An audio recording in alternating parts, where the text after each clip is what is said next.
गिदामिड़ी त हर घर में मौजूद हूंदी आहे, जेका केतिरनि ई खाधनि में ज़ाइको वधाइण लाइ इस्तेमालु कई वञे थी सघे थो त तव्हांखे गिदामिड़ी जे फ़ाइदनि जी बि ख़बर हुजे, पर छा तव्हां कॾहिं गिदामिड़ीअ जे पननि जा फ़ाइदा ॿुधा आहिनि? जेकॾहिं न, त तव्हांखे इहा ख़बर हुअणु घुर्जे त गिदामिड़ी जे गोदे ऐं ॿिज जीअं उन जे पननि जा बि सिहत लाइ अनेक फ़ाइदा हूंदा आहिनि, जन बाबति अॼु असां अव्हांखे ॿुधाईंदासीं। गिदामिड़ी जे पननि जी रिवायती दवाउनि में हाज़मे जे इलाज लाइ इस्तेमाल थियण जी वॾी तारीख़ आहे। क़दीमी दौर खां वठी उन्हनि खे हकीम हज़रात हाज़मे ऐं कब्ज़ीअ जे मसइलनि मां छोटकारे लाइ इस्तेमालु कंदा अचनि था। उन्हनि खे चांहि में गॾाए काढ़ो ठाहे तोड़े थांवनि में विझी इस्तेमालु करे सघिजे थो। गिदामिड़ीअ जा पन हाज़मे ऐं आंड्रनि जी सिहत लाइ तमामु बहितरीन साबित थींदा आहिनि। गिदामिड़ीअ जा पन चमड़ी जे फ़ाइदनि लाइ पिणु सुञाता वेंदा आहिनि। इहो ई सबबु आहे त ख़ूबसूरतीअ लाइ ठहंदड़ हथरादू तौर कुझु शयुनि में गिदामिड़ीअ जे पननि जो बि इस्तेमालु थींदो आहे। एंटीऑक्सीडेंट्स ऐं सोज ख़िलाफ़ ख़ासियतुनि जे करे उहे चमड़ीअ खे सड़ण,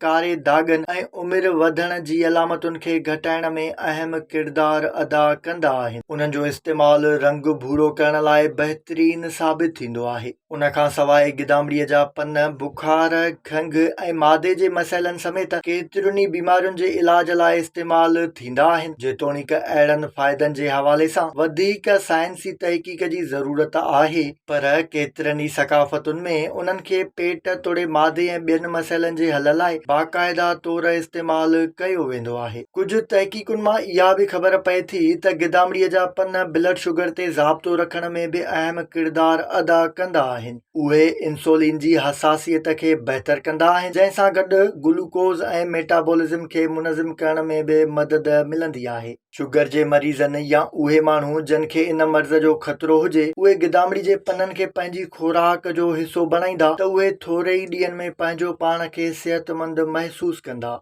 गिदामिड़ी जे पननि में ज़रूरी विटामिन्स जहिड़ोकि विटामिन सी, विटामिन ए ऐं विटामिन के समेत आयरन, कैल्शियम ऐं मैग्नीशियम सां गॾु ॿियूं मादनियात मौजूदु आहिनि। इहो ई सबबु आहे त मुख़्तलिफ़ विटामिन्स ऐं मादनियात माणण जो बहितरीन ज़रियो आहिनि, जेके गॾियल सिहत, मुदाफ़ियती अफ़ाल ऐं हॾनि जी सिहत लाइ अहम किरदारु अदा कनि था।